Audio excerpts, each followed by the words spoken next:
Hello everyone, welcome to Vision JRF. सबसे पहले तो आप सभी को प्यार भरा नमस्कार। दोस्तों, आप सभी की एक क्वेरी है कि सर नेट का जो एग्ज़ाम हुआ है 2023 वाला एग्ज़ाम, इसमें मिनिमम क्वालिफाइंग मार्क्स क्या है, कितने नंबर पर हमारा सिलेक्शन होगा, कितने नंबर पर हम क्वालिफाई करेंगे। तो दोस्तों, सबसे पहले तो हम बात करें कि मिनिमम क्वालिफाइंग मार्क्स की कि कम से कम आपको इतने नंबर तो लाने ही हैं, तब जाके आप रेस में शामिल हो पाओगे। तो बात करते हैं दोस्तों मिनिमम क्वालिफाइंग मार्क्स की। तो आपको लाने पड़ेंगे 40% फॉर द जनरल कैटेगरी, जिसमें पेपर 1 प्लस पेपर 2 दोनों को मिलाकर आपको 40% लाने पड़ेंगे। ये बहुत बड़ा कंफ्यूजन है स्टूडेंट के बीच में कि सर क्या हमें अलग अलग लाने हैं। तो अलग अलग नहीं लाने हैं आपको, दोनों को मिलाकर आपको 40% लाने हैं। 40% का मतलब कितना होता है कि 300 में से आपको 120 नंबर हैं वो लाने पड़ेंगे। 300 नंबर का पेपर होता है, तो पेपर 1 प्लस पेपर 2 में मिलाकर आपको 120 नंबर लाने हैं फॉर द जनरल कैटेगरी। इसी तरह से हम बात करें फॉर द रिजर्व कैटेगरी, जहां पे SC ST और जो आपके ट्रांसजेंडर कम्युनिटी है उनको लाना पड़ेगा 35%। तो रिजर्व कैटेगरी के लिए आपको 35% है वो लाने पड़ेंगे।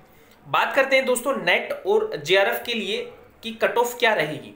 तो 84 सब्जेक्ट में आपके एग्जाम होते हैं, तो 84 सब्जेक्ट की अलग अलग कट ऑफ आपकी रहती है। अब इसमें दोस्तों जो नेट है और JRF है, इसकी कट ऑफ में आपको अंतर देखने को मिलता है।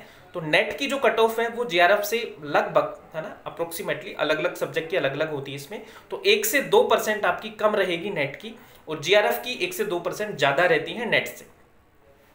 इसके बाद में दोस्तों एक फैक्टर और भी काम करता है आपका, वो है नॉर्मलाइजेशन।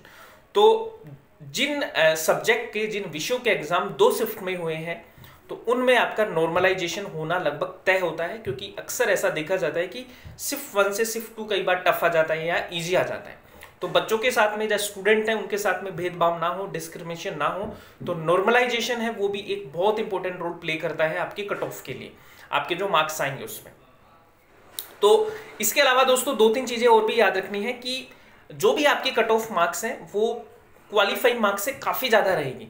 अब क्वालिफाइंग मार्क्स तो देखो 40% है, लेकिन कट ऑफ आपकी जो जाती है, मैं मोटा मोटा आपको बताऊं कि अगर आपको JRF करना है तो 60 एक मान के चलिए, आप मोस्ट ऑफ द जो सब्जेक्ट होते हैं वो 60% टच करेंगे ही आपके।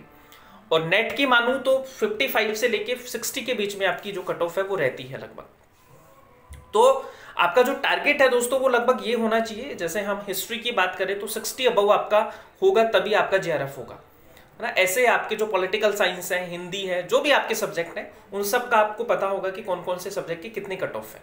तो ये चीज़ आपको पता होनी चाहिए, और इसके लिए आप मेरा एक वीडियो है दोस्तों जिसमें मैंने कट ऑफ आपको बताया है कि कितना कट ऑफ आपका जाएगा, तो उसको भी देख सकते हैं।